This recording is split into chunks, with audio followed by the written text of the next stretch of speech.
Salat kada hanya sekedar menghafalkan wan melafazkan bacaannya, wan kada hanya sekedar pergerakan tubuh, tapi salat membutuhkan jiwa wan hati untuk mencapai kekhusyuan. Demikian kultum Ustadz Azhar Fitri di jeda salat tarawih malam ke-18 Ramadan 1443 Hijriah di Masjid Al-Furqon, Banjarmasin Timur, malam Selasa 18 April 2022. Mari kita umpati habarna satu ini.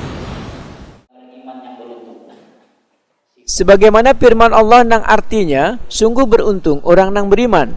Adapun sifat hamba nang beriman adalah mereka nang sholatnya khusyuk. Para ulama menyatakan, makna dari khusyuknya dalam sholat adalah hadirnya hati seorang hamba ketika menghadap Allah Subhanahu wa Ta'ala, yaitu ketika sholat. Kelunakan hati, ketenangan pikiran, wan tunduknya kemauan nang rendah ketika berada di hadapan Allah, maka hilang segala kesombongan nang melekat dalam hati. Sehingga dalam sholat, memahami makna setiap bacaannya wan menjiwai setiap gerakannya.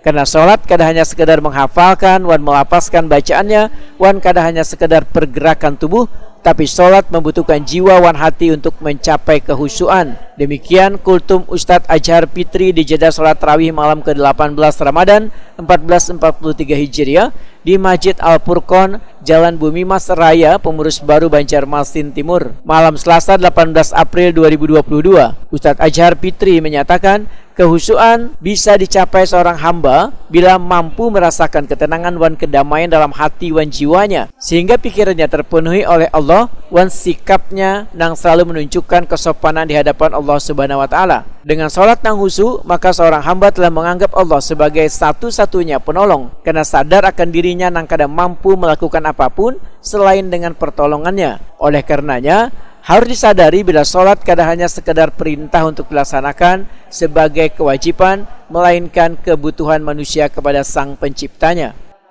Kita sholat agar gerakan kita tenang, bacaan kita tenang, kita menghayati apa yang kita baca, mentadabburi apa yang kita baca, dari ayat-ayat yang kita baca, min awwalihi ila akhirih, dari takbiratul ihram sampai biasa.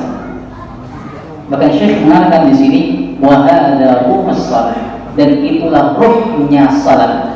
Ruhnya salat, wal maqsudu minha, dan tujuan disyariatkannya salat adalah agar kita menghadirkan hati untuk mendekatkan diri kepada Allah Subhanahu wa Ta'ala, sehingga dengan kita semua kita dapat menghayati gerakan salat kita, menghayati apa yang kita baca, hati kita tenang, jiwa kita tenteram ketika kita salat.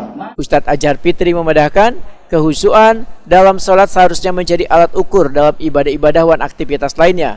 Kunci untuk bisa menjaga kehusyuan dalam sholat yaitu dengan mengamalkan secara terus-menerus wan mempertahankannya.